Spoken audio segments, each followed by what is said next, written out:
I don't even, tell, what was the story? How did you two even, I know you met on social media and then you've actually met in person because you went to film Yeah. to Vancouver once, right? Oh, see, this story is like a prime example of I always loosely believed, but after that, I was like, I'm sold. I'm gonna, everybody needs to jump on my bandwagon because this is a thing, and it's very similar to what you say. If, every thought matters. You are what you think. You are what you think, and it's funny how things. If you keep believing and you keep envisioning something, even it might be absolutely ridiculous, but eventually I think it will loop back round because that happened to me. So I'd met Jason through social media through Troy. Yep. I was talking to Troy about like some scripts and stuff. He should just have a little chat.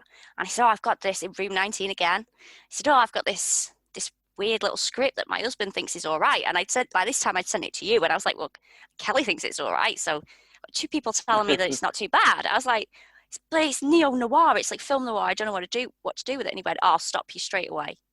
Because he doesn't like film noir. And he said, I'm not reading it. I'm not reading it. I'm not a fan. I won't get it. Right. But I've got the guy for you. He was like, give me a couple of days. Give me the script.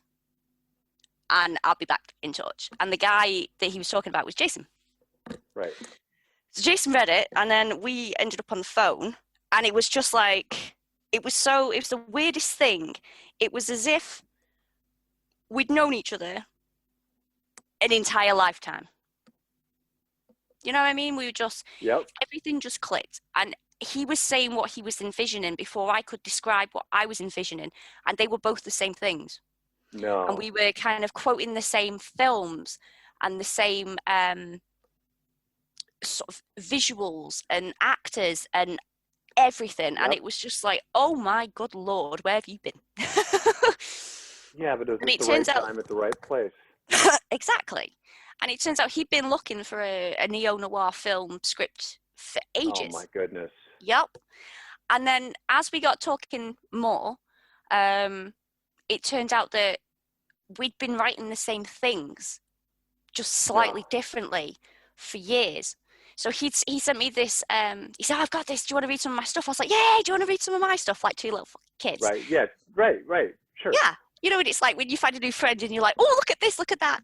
So I'm like, oh, I've got this sci-fi idea about this Area 51 thing. And he's like, shut up, I've got a sci-fi idea about this Area 51 thing. Mine's a film, sure. So I was like, mine's a TV series. What's it called? Dreamland. What's yours called? Dreamland. What? Are you kidding me? Nope. Wow. There was that. There was a few. There was a couple of horrors as well where they would basically, when you boiled it down, they were the same thing. But, maybe his was located in a hotel where mine was located in a car. Right. Or, we were both kind of dancing with one location, weird stories that just weren't, neither of us had them there. Right. So then as soon as we started chatting, we were able to kind of like combine scripts as well at one point to make one sort of finish one. And it was so creepy.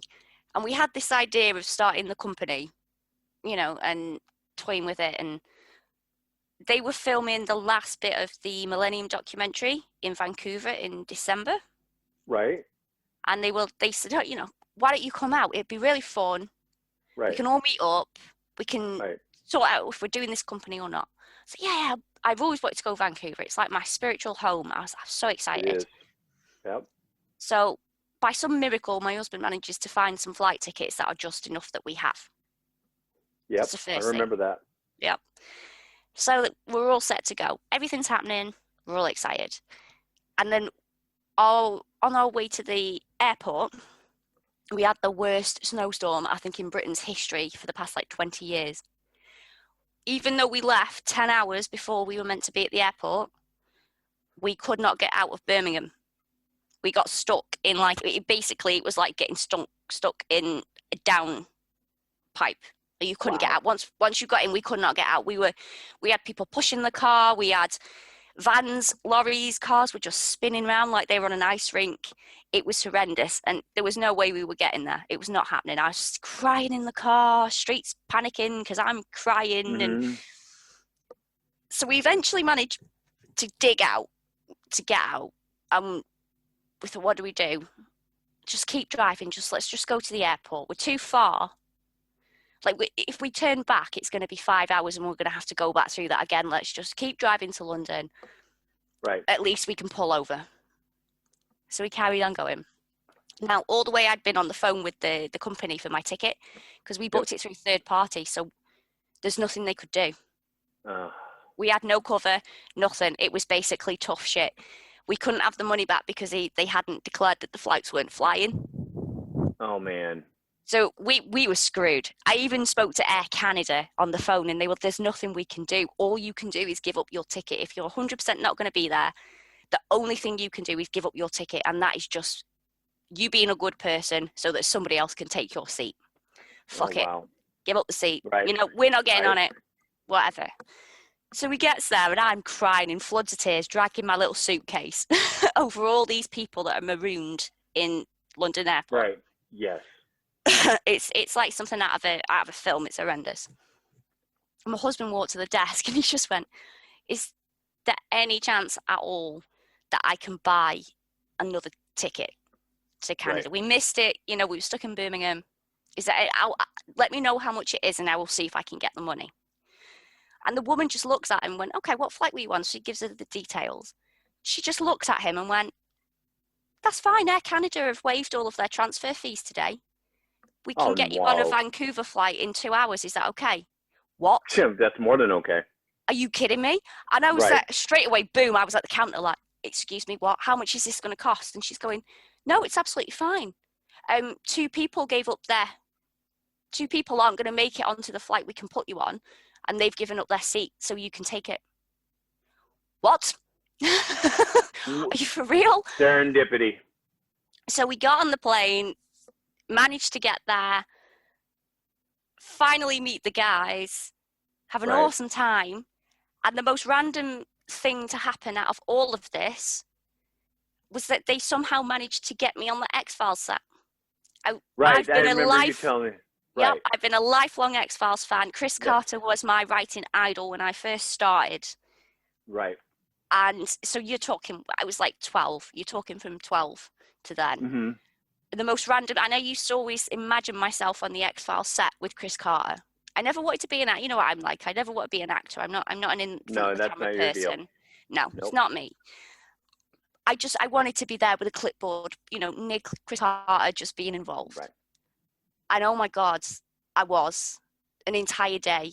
I was sat right behind him for an entire day, not able to speak. I got to watch everything.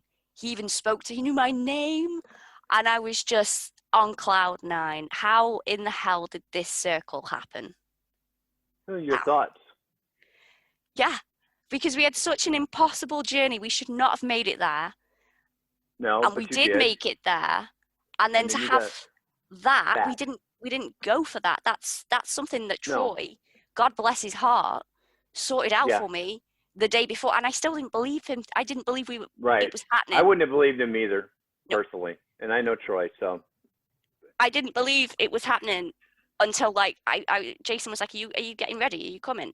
And then all of a sudden this car pulled up. Oh my God. What? Did we get in there? And he's like, yeah, we get in there. Oh shit, there's free water, mineral water in this car. Oh my God, where are we going? And that's where it was.